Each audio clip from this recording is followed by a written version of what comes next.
صباح الخير إن كان صباحا، ومساء الخير إن كان مساء. تحياتي لكم جميعا أينما كنتم.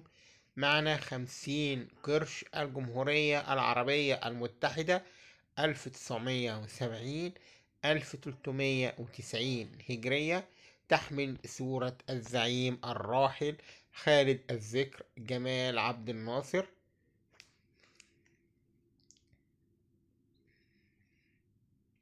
هو المعروف طبعا ان العملات اللي زي دي بتكون مصنوعة من سبيكة من الألمنيوم والبرونز،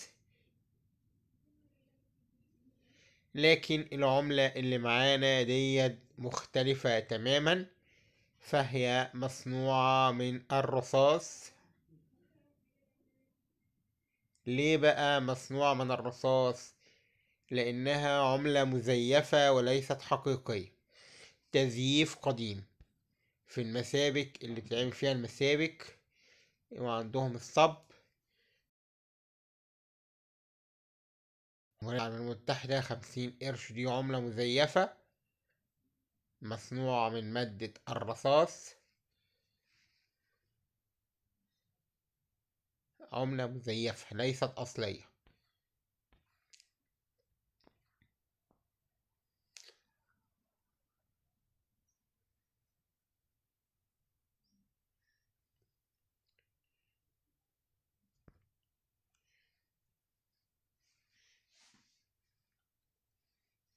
طبعا الوقت ده كان بيتم تزييف العملات دي لأنها كانت ليها قيمة وكانت بتشتري حاجات كتير.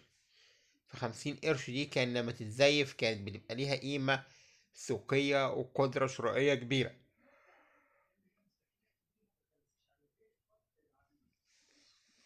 هي تزييف قديم، عشان كده معمولة من الرصاص.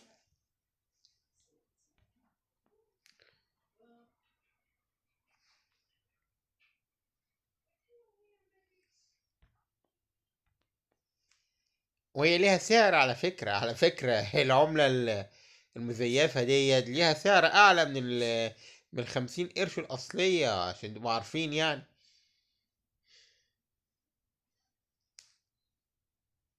سعرها 150 جنيه.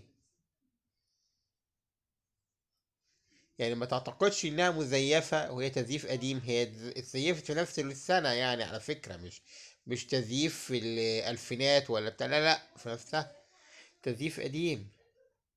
هي سعرها 150 جنيه، هي على فكرة سعرها غالي أغلى من القطعة الأصلية.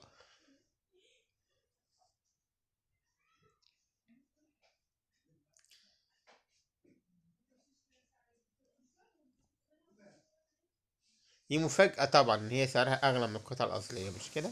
بس اهو بقى، اهو السوق بقى.